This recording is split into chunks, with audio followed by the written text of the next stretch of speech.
Your 4x4 is presented by Carryboy 4x4 Canopies and Accessories, Trek Hardware 4x4 Superstore, the Iveco Daily 4x4, Nava Australia, Cooper Tyres, Piranha Off-Road Products and ARB 4x4 Accessories.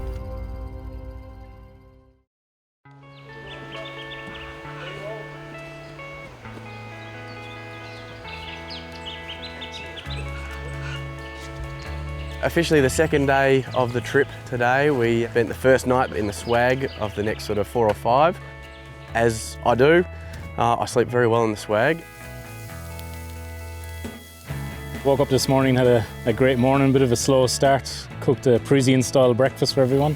Did the old bacon inside and the croissants with some fresh eggs from the farm. Not a croissant. It was a leisurely morning. The group gathered and we just had a chat of what we're going to be doing during the day.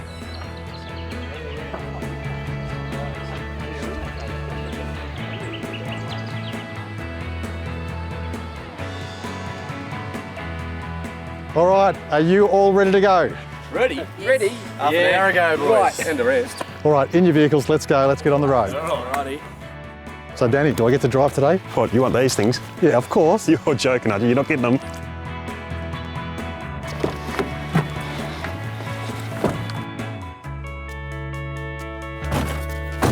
It is a nice ride in this beast, I'm certainly not going to complain. It's good fun to drive. Wheel set? All set. Let's get going.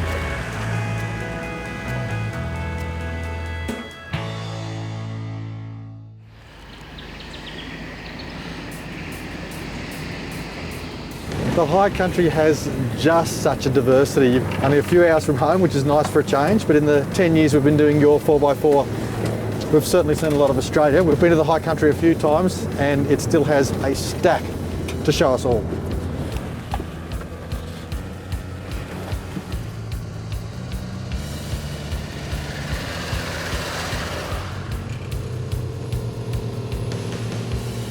We just sort of went our way through the national parks, and as we sort of started to climb back up and out, and then we found our way to our first little bit of a challenge, which sort of had the likes of Simon and Danny sort of chomping at the bit in the big Iveco. It was like a bit of a muddy hollow that sort of just dropped down and then had a steep incline out. Very typical situation we've got here. The first vehicle just crawled over it, broke the crust of that soft layer, straight up and out, but it's left it a little bit damp for the second car. Now the RB car has come through, Mark Berger, he's tried to crawl it, but he's just in the wet slop. Didn't have the lockers on for the first go, didn't have the momentum, and he's stuck. It's now chewed up a little bit more, so that dampness, that mud is making it very, very difficult. We've backed him up, a bit more momentum, front and rear diff locks on, we should be right.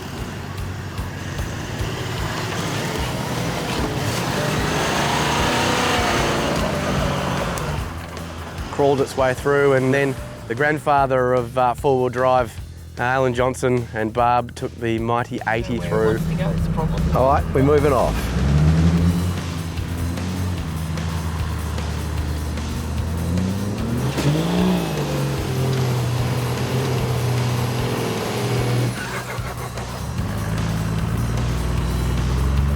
Engaged front and rears and just took it first go up and through, which was, as always, impressive.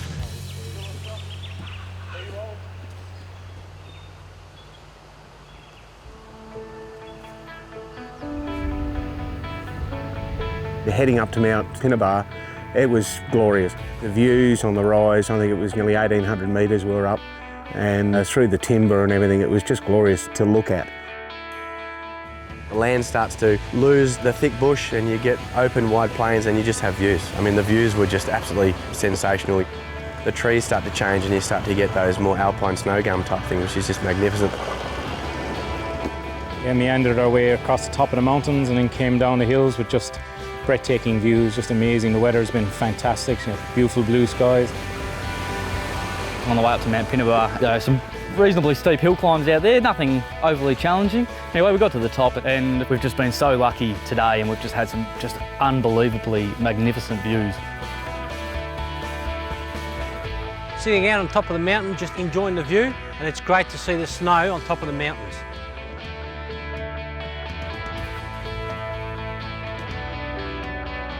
couple of locals were sitting up there enjoying the view and told us of a bit of a drama that was ahead of us. They discussed further on down the track there was a vehicle that was rolled over on the track and someone had gone down to recover it. We had a bit of a chat and we came to the conclusion that we'd push on and go down there. If nothing else, we'd like to be able to help out.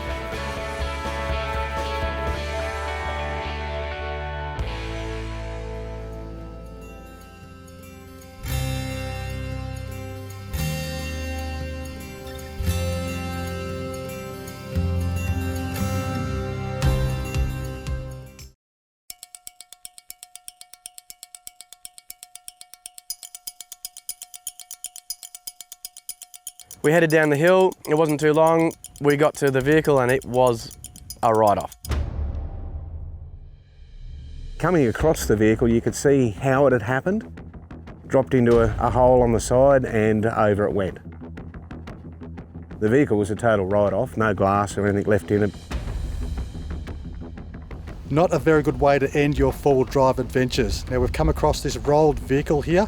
Fortunately, there's a professional recovery team. They're going to let us through. We can continue our adventure, leave the recovery to the professionals. As it was, everything seemed to be completely under control, so we snuck by the car and let the recovery go on as it was. They recovered it quite well after that and away they went.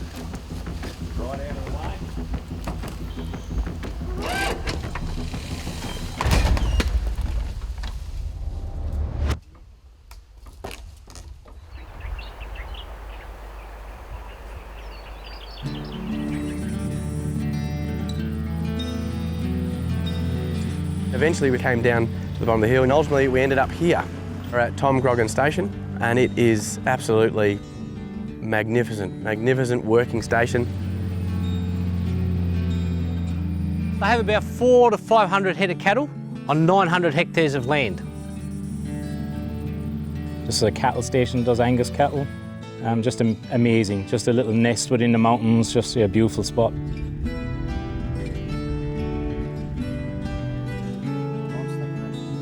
We had a chat with Wayne, the property manager here. He's been here a number of years. Gave us a bit of history on the property, a bit of history of the local area. Well, Wayne, thanks for letting us on the property. Thanks for welcoming the group of us. Tell us a little bit about the wonderful hut here. We've got photos back to the 1930s of when the Nankervis family acquired this place. This building was included in those photos, so we believe that it's coming up to 100-year-old. The current owners that have owned the property since 1990 decided to refurbish it. I'm pretty happy with how it's all presented.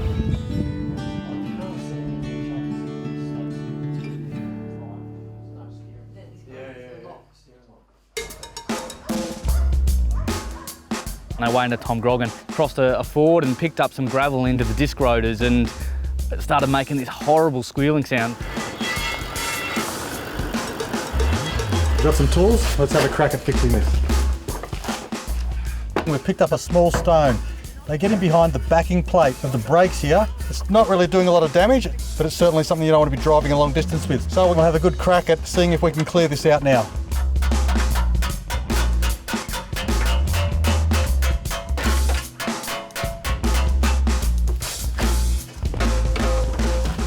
I reckon that should do it.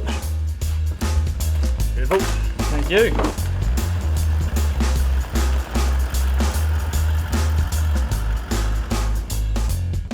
All fixed. Happy days.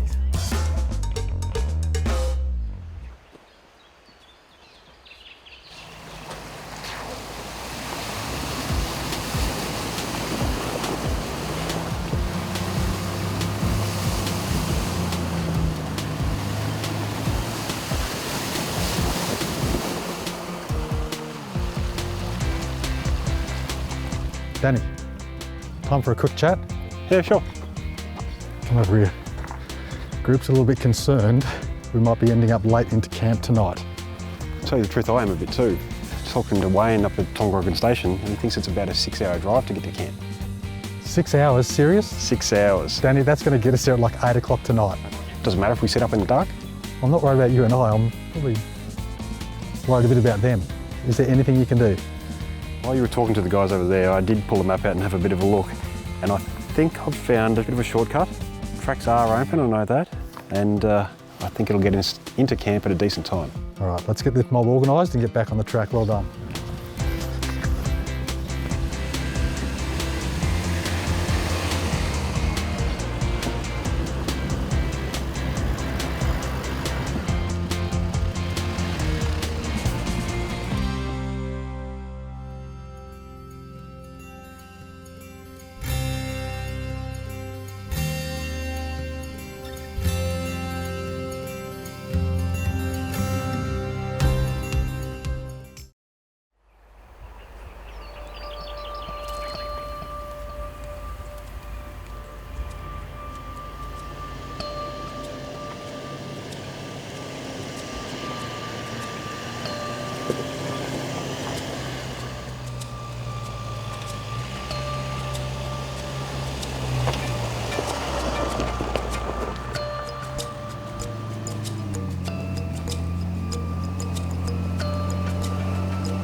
As we made our journey to the campsite for the night, big dark clouds started to come in.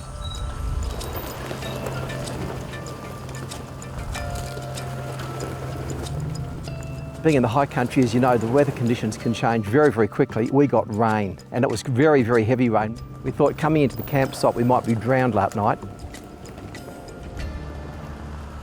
But as soon as we got into camp, the rain stopped. It was fantastic.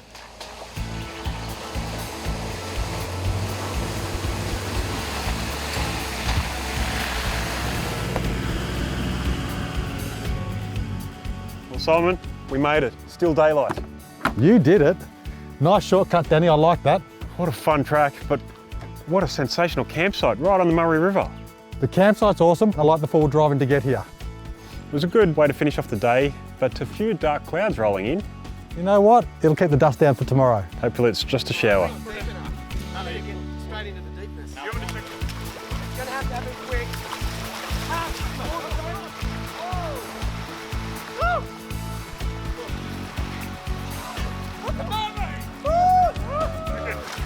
I reckon it's freezing, what do you reckon? It's just bloody cold.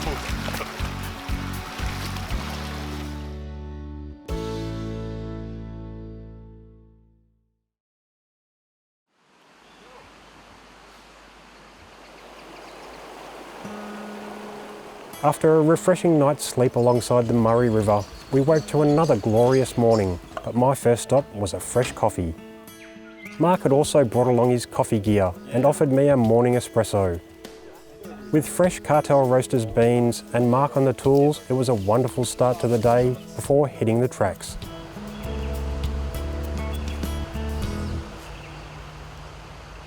This morning we did a little bit of a distraction job on getting Mark from RB and took him aside and away from the action. Our little Irish joker that we have here with us had got in underneath the vehicle and tied some very large zip ties to his tail shaft. That'll be a bit of fun. Everyone piled back into the vehicles and set their way up to head up the hills up and out of the campsite. I know what it was like in my cab, and I was sitting there by myself having a bit of a chuckle. This morning when Mark left camp, you could hear him concerned on the radio. He had another noise under the vehicle. Something caught me tired. It's ticking away. It's going to drive me insane, but hopefully that breaks free at some point. I think it's on this right-hand side, I think. Yeah, it sounds... Oh no, it sounds like a central.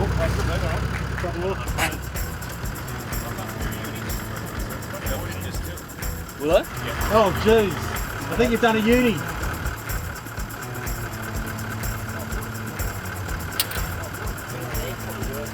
I reckon that might fix it all right. Reckon that might be it? Simon encourages me up so we can have a look at it as a group, and of course the boys have sneakily got under my car and stuck some cable ties around the tail shaft just to drive me a little bit insane.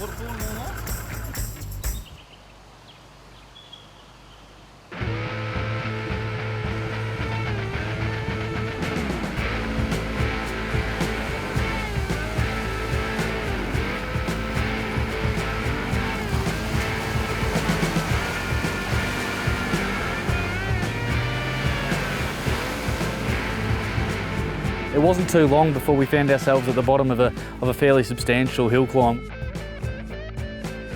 Big long, steep, lots of undulations and cut-ups and chop-ups in it, and this is what high country is all about.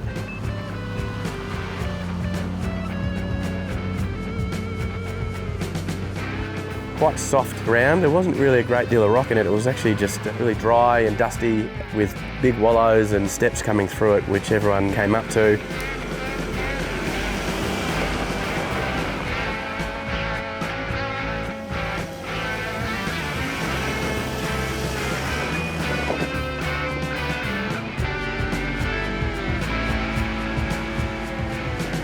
We did come across our last section here and they're a little bit more challenging. The guys having to use the diff locks in some of the other vehicles. Some nice crossovers in them, so you end up with a bit of wheel lift, but we all drove it and drove it quite well.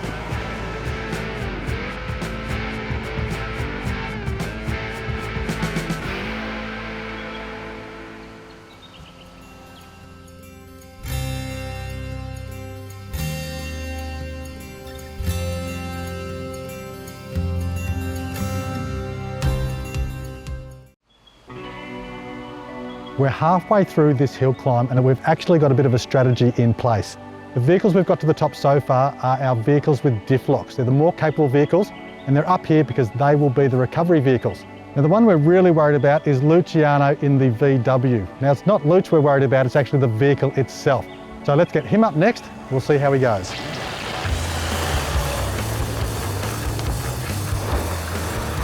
That Volkswagen did a fantastic job showing that some of the modern day electronics, as opposed to more conventional drive systems, can actually still get you where you want to go, and that was really, really surprising. Myself and the Amarok, we just rely on traction control. It comes down to picking the right line, having the right tyre pressures. There's another part to making sure you get the traction.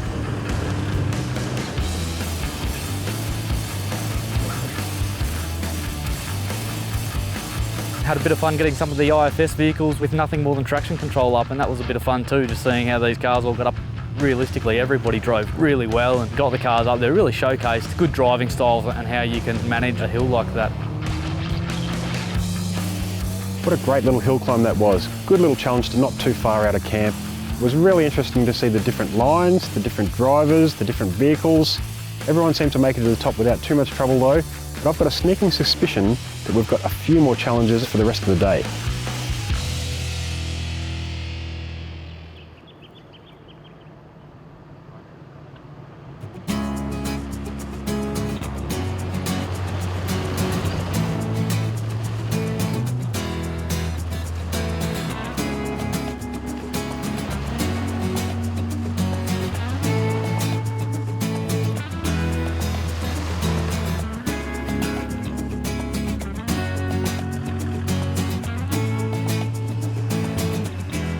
We just entered the old schoolhouse of Suggan Buckin just to have a look around and take some photos.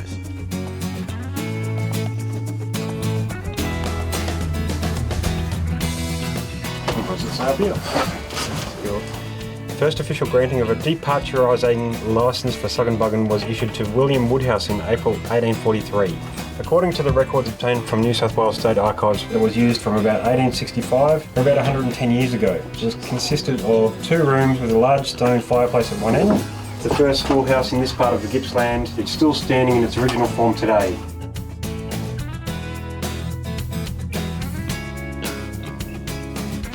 I feel more educated now, thank you, Danny.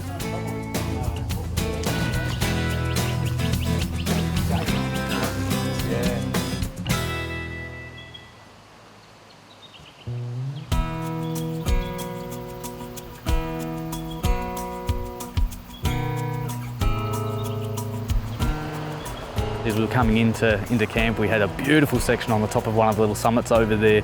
So I was really loving just putting the car through its paces on that little bit of track. It was a bit of fun to get up a little bit of speed and really put those shocks to the test, and they're really testament to how good those things are in that kind of environment. After a series of long and dusty trails, Willis Loop Track found us winding down the snowy valley away from the snowy river road and in search of our resting point for the night. Midway along the track, the Willis camping area is another iconic high country campsite that offers numerous open and shady areas for camping and, most importantly, easy access to the Snowy River.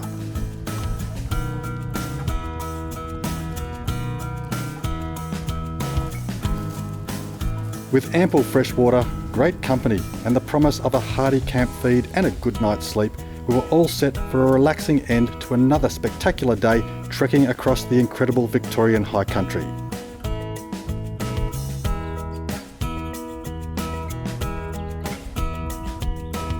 All that said, the tracks, trails and challenges for the coming days left no doubt of the fun and adventure ahead of us.